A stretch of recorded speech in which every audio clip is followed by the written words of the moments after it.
Quelles sont les entrées et les sorties du système de la serrure du coffre? Tout d'abord, nous allons repérer les différents composants de ce système.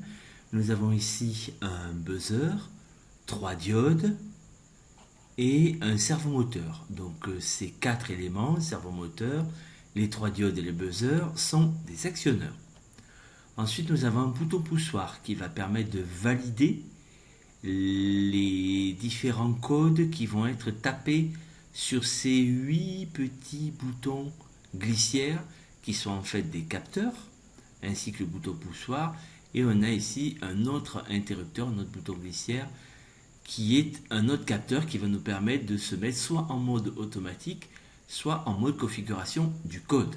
Alors maintenant que nous avons pu déterminer l'ensemble des éléments, on va pouvoir cacher les étiquettes pour une meilleure visibilité.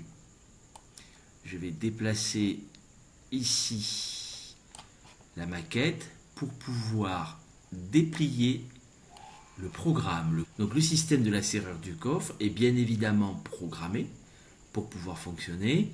Donc voici le programme réalisé avec des briques que vous connaissez puisque ça ressemble quand même fortement à Scratch ou à Mblock. Mais pour l'instant, nous n'aurons pas besoin de nous plonger dans le code. Nous allons voir le fonctionnement général du système. Mais ultérieurement, vous aurez à procéder à des modifications sur ce code. Donc je vais cacher le code. On va cliquer sur démarrer.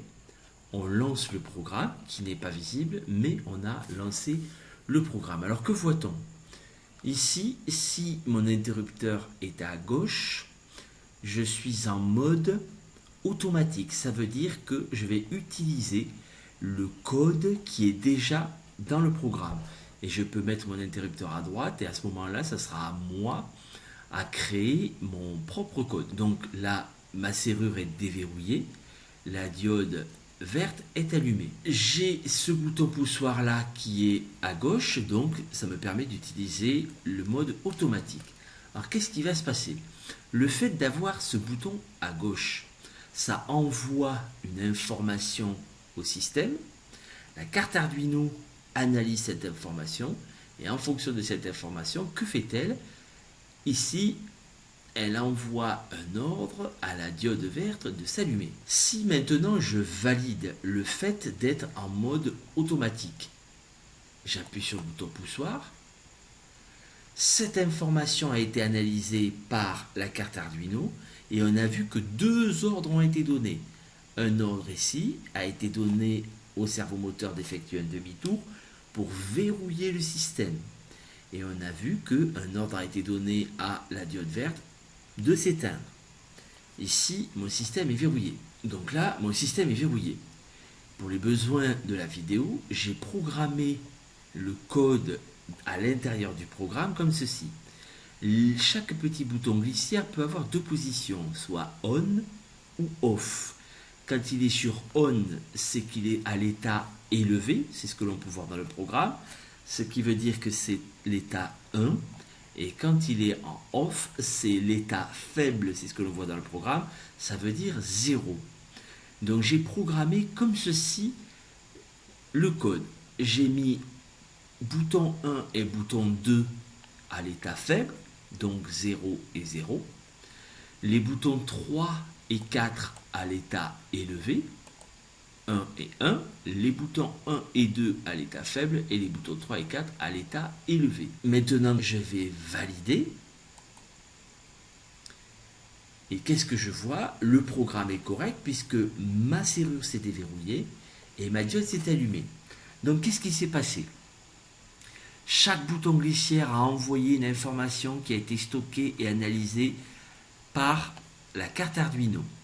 Et lorsqu'au final, j'ai cliqué sur le bouton poussoir, j'ai envoyé encore une information qui a été analysée par ma carte Arduino. Et une fois que le code a été analysé comme correct, eh bien la carte Arduino a envoyé un ordre à la DEL verte de s'allumer et elle a envoyé un ordre au servomoteur d'effectuer un demi-tour pour déverrouiller la serrure. Donc on voit bien qu'à chaque fois que ma serrure est déverrouillée, la diode verte est allumée, et quand ma serrure est verrouillée, la diode verte s'éteint. Donc, Les actionneurs ici reçoivent des ordres provenant de la carte et les capteurs bouton poussoir, les 8 boutons glissières et cet interrupteur là, c'est-à-dire ces 10 capteurs, envoient des informations à ma carte Arduino. Alors vous avez remarqué que ni la DEL rouge, ni la DEL orange, ni le buzzer n'ont été utilisés pendant le fonctionnement du système. C'est ce que vous allez devoir faire lors des missions ultérieures pour ce défi numéro 3. Vous allez devoir programmer les ordres qui vont être donnés au buzzer et aux DEL rouge et orange lors du fonctionnement du système. Je vous remercie de votre attention et bon défi à tous!